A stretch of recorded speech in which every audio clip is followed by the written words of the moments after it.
All right, we've just said goodbye to two lovely ladies from Said-the-Maiden, and I've now going to be talking to a gentleman who portrays an icon, Elvis Presley. We just heard from him and a song called To Love Somebody. His name is Ben-Portsmouth, the ultimate Elvis. Good morning, Ben. Hello, good morning. How you doing? You all right? Yeah, very well. Good, yeah, good. Great stuff. Well, I'm going to be talking about, you're doing 3 dates in the air. I'm going to be talking about them at the end of the show. I looked at your website the other day. It's takingcareofelvis.com. No, sorry, .co.uk. And I'll tell you what, you look so much like the man himself. It is unbelievable, and sound like him. Very kind. And but how did Ben start start in the music business? How did? Yeah.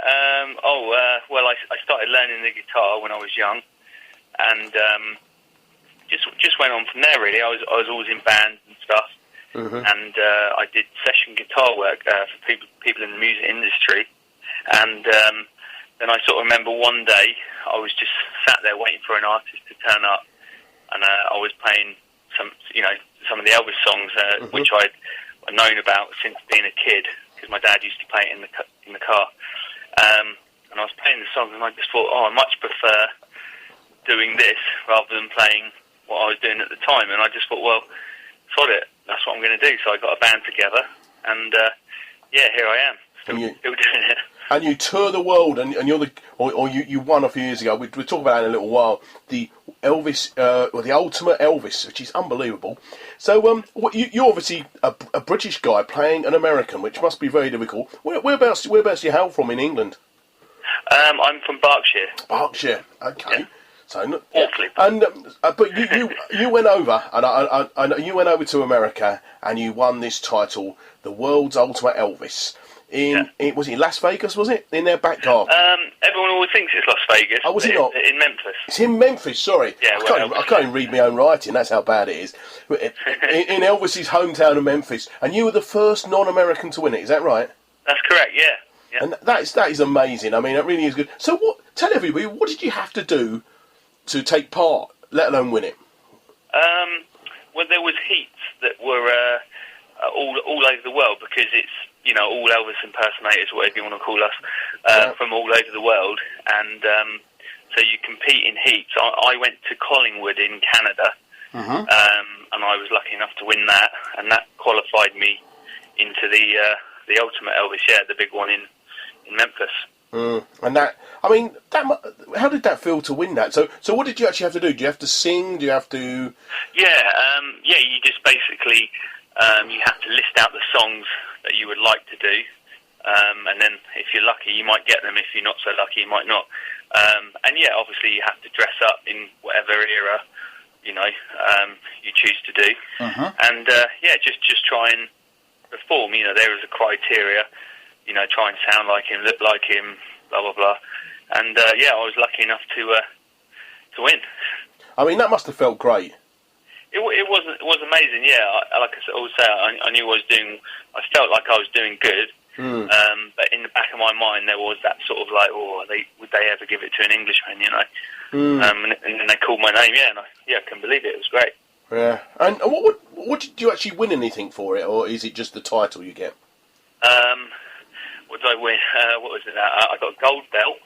Okay. I got a guitar. And I got $20,000.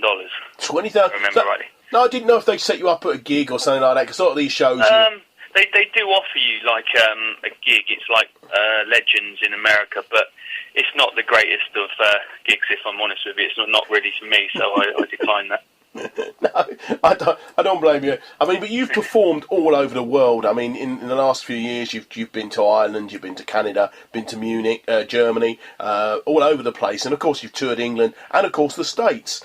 I'm doing my bit for global warming. Well, that's the old carbon footprint on those aeroplanes and all that. Yeah, it's great. And so, I mean, this must.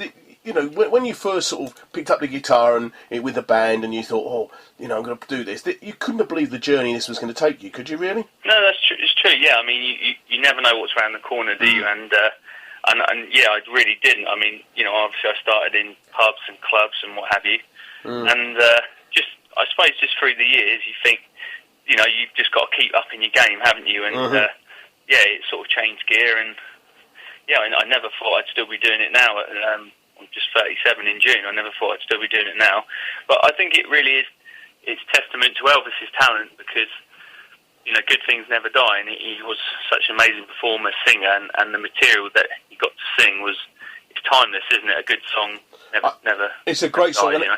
and in many ways you're very lucky to be able to sing. I mean, I can't remember how many songs he wrote, but it was or performed, but it was in the hundreds. I think it was about 500 or 600 he did, and at least, yeah. And he did so many from so many different sort of genres. There's the country, there's the gospel stuff he did, the rocking stuff, the ballads, the film music. I mean, that's what I think's so great as well, like, back in those days, because he could cross over, you know, he could do like a Latin song or a ballad, or then, you know, do an amazing gospel song, and it's, you know, nowadays it's just so, music's so forgettable, and, you know, it's almost like, well, yeah, that artist is a pop artist, or that artist is a rapper, and it's... Yeah. There just doesn't seem any variety in with the artist and what you're sort of like allowed to do. It's very very sad state of affairs at the minute. Yeah, I think it's happening in this country. What's happening in America? You go, you obviously know, you go to the States as well as I do. You have like a country station, you have an 80s station, you have, and we're starting to get that in England, and that's all good for certain things, because I like certain music and I tune into those because I know what I'm going to get. But it's not great for artists. We say, if it was Elvis trying to break through in the 60s now, he would struggle, wouldn't he? Because he wasn't sat in any genre. He was all over the place, and it was great. I'm a big Elvis fan. I've told everybody I've been to Hawaii, and I went to the hotel where they filmed Blue Hawaii, and I actually met the guy who played the ukulele on the wedding scene. This was a couple of years ago, and he played for myself and my wife, and I was absolutely had a lump in my throat, and it doesn't happen very often, I can tell you. It was great. That's nice. So what? Yeah, I mean, I suppose you know, Elvis you know, things are very different now, but obviously in the day when Elvis started out, you know, Sam Phillips was looking for an artist that was white and, you know, sounded black. I don't think ever Elvis really sounded black, me personally. No, I don't. He had his own sound, and he did sing, you know, the blues, which was obviously, you know, from black people's music. So I think that's what, you know, made him stand out, and it was okay, because as he was white, it was like, all right, you know. So, I mean, you mentioned there's hundreds and probably thousands of Elvis impersonators, tribute artists, whatever you like to call them, across the world. In fact, there's enough in Britain. I think I've seen some that are magic, and I've seen some that are tragic, and some in between. We won't mention, and I won't be mentioning any names either. What do you think sets you apart from the rest of them? Your chance. Come on, blow your own trumpet. Let's have it. Come on. How long you got? No, I'm joking. No, I've got plenty of time. What do I think? I don't know. I mean, like when you do it, you've sort of got to feel it. You've really got to become part of, you know, that moment in time, and you've really got to feel it. And I suppose you've got to have a sense of humour as well. You know, you don't want to take what you do like too seriously. You've always got to have fun. I don't know, so maybe that. I couldn't really tell you, but that's my spin on it. So it's relax and enjoy it is your motto, is it? Yeah, no, pretty much, yeah. I think you've got to have fun, because life's short, isn't it? I agree with you. There's too many people who take themselves too seriously, especially in the show business world. I can tell you that. No, not at all. I mean, what's your favourite Elvis song? I mean, he's done, as we say, hundreds. If I remember correctly, I think it was 720. I did have a little check a little while ago, and I think it was 720 songs. Yeah, Elvis probably. recorded. Yeah. I mean, there's so many great songs. It's difficult, and sometimes it changes, but. I think what sums up the whole Elvis phenomenon for me is American Trilogy. Oh, yeah.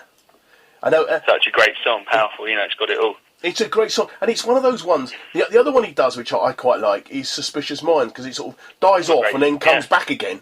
Never get tired of doing it, yeah. Do you know what? You never get tired of it. No, I mean, both of them are great songs. The American Trilogy is one of them songs. It's a real rouser, isn't it? It's a real great one. Oh, yeah. You know, but like not... You know, the hair stand on the back of your neck. You just never hear songs like that anymore, you know. No.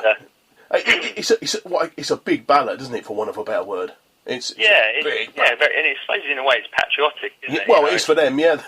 3 songs put together, and it's great. Great song. I must admit, it's one of my favourites. I've got a 3 or 4 that I really like, and that is one of them, I'll be perfectly honest here. Yeah. Now, I'm going to ask you this question. I bet you've never been asked this one before. If you could meet Elvis today, what would the first thing you'd ask him, and what would be the first thing you'd do?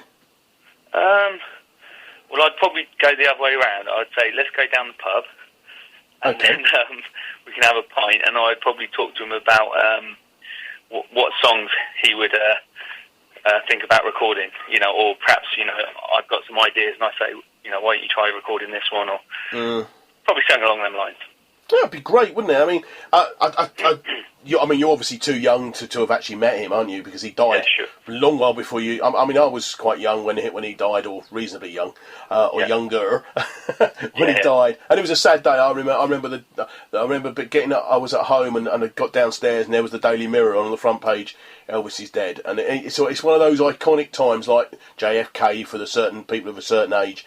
Remember that, and it's a very sad day. But the legacy of Elvis carries on. You have a band with you as well, don't you, on stage? Unlike, because some guys use, should we say, playback or a backing track. You actually have yeah, I mean, I have done in the past, and now and again there might be some sort of gig where you might have to do that. Obviously when I started out, I said to myself, being a musician, I want to start with a band, and it's nice to be able to do that. Obviously, as our country's going to be going into oblivion probably in about 6 months, I have to scale it down, everybody keeps saying that. I mean, and I love they call the band Taking Care of Elvis Band. Yeah. And I guess they're hand-picked musicians you use from. Yeah, that's right. Yeah, I chose people, and I try and make it authentic sounding with the instruments and what have you as I can, Have you ever had any feedback apart from winning the thing, the Ultimate Elvis tribute artist contest, which I know is sort of run by the Elvis Presley Enterprises? Have you actually had any feedback from any of Elvis's friends or colleagues or anything like that? Not necessarily. I think people are. It's still such an industry, there's people like me making money out of it, and obviously, Elvis's bodyguards, his ex-wife, God knows what, Oh, yeah. So I think everyone's still got everyone's still got a story to tell, and the interesting thing is people still want to hear the story, so all those people can still make a living, and people like me, are lucky enough to be able to sing it and pretend to be him for 2 hours, Yeah. I had things never die, Yeah, I saw Priscilla in Panto last year, and enough said. I think really we won't mention any more of that. But I did see her in Panto last year at Christmas, and it was, should we say, it was interesting. We'll say no more than that. And really, at 70 years of age, she obviously doesn't need the money, so I really don't understand why she's doing it. But I don't know. I mean, who really knows? I mean, maybe she does need the money. Well, maybe she does. Or maybe it's just like she's got a bit bored and she wants to do a bit of acting. Who knows? I mean, yeah, maybe so. But perhaps she should have some acting lessons. But we won't go into that one. Don't get me on that one. She was not good. I can assure, it wasn't my finest evening out. We'll say no more than that. Anyway, Ben, we're almost out of time. We're going to play another one of you singing an Elvis song. But let's talk let's tell everybody where they can come and see you. It's Ben Portsmouth, award-winning Elvis, and there's three chances in the area to come and see you. The first one, Friday the 2nd of September at the Watford Coliseum, and show starts at 8 o'clock, and then about 3 weeks later on the 24th, Saturday the 24th, you're down at the High Wycombe Swan in High Wycombe. The show there starts at 7:30, and then there's one show next year in 2017. I can't believe we're saying 2017. But on Friday the 3rd of February, you're down at the Auburn Arena, a place I know very well, and you're going to be doing all the hits and more of Elvis. Yeah, of course, yeah. I mean, well, I'm glad you said the dates I'm doing, because now I know what I'm doing. I'm joking.